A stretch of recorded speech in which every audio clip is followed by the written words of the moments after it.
Once upon a time in the UK, I believed that the police had to be very careful about social media. They had to be very careful about saying they were policemen and women on Facebook, for example, and had to be very careful about what they banded around on WhatsApp and everything else. Well, we've seen time and time again, haven't we, over recent years, that they don't give two shiny shits anymore. They just get on with it. And why should this case be any different?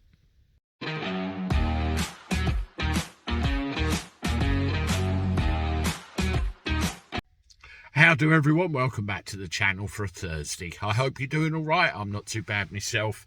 I'll tell you what, these police, all right, I don't want to really get into the grounds of slagging them off and all the rest of it, but every now and again the mind absolutely boggles as to some of the antics that are reported on them. Have a look at this guy. This is Inspector Mark Doherty. You see, he's got himself into a little bit of hot water. He had a bit of an altercation with another former officer, and you can see him right here.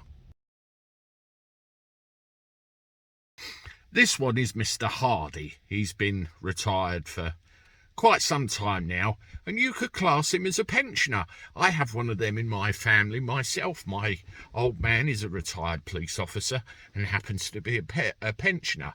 Long career served, and honourably too. Well, Inspector Doherty didn't think so, did he? Look what happened.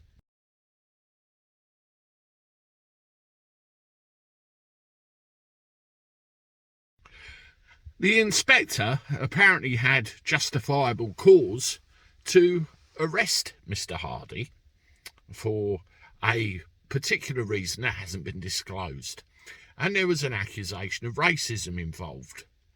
The inspector then decided to make that public knowledge, claiming that it was already in the public domain by way of a freedom of information request, and planted that info on Facebook, naming him and saying he's racist. Well, Mr. Hardy found out about this and was understandably furious and decided to take action on it. Well, the inspector has, scored a massive own goal for himself, I suppose. He decided to fabricate the fact that Mr. Hardy is a member of the BLM, and he didn't do a very good job of it because he got caught out, didn't he? And the inspector, Mr. Doherty, is now in front of a tribunal regarding standards. Now, I have a couple of very simple points on this. Number one, an inspector is a boss or a boss, or boss as they call it in the NYPD. You are responsible for the conduct, welfare and safety of men under your command, as the chief inspector is above you. You've abused your position. Number two, you've brought disgrace to your uniform. And number three, what made you think that you could quite possibly get away with this in the first place? I think you should lose your job personally, or at the very least be reduced in rank to something like PC or sergeant or something like that, and be held properly to account. So this sends a message that this kind of professional misconduct is not acceptable, and furthermore, it might go some way to restoring our trust in the police service. They're not all bad. Don't get me wrong, they're not all bad, and I'll bring you a video in a little while about something completely different. But in this case, he needs sorting out. Toodaloo.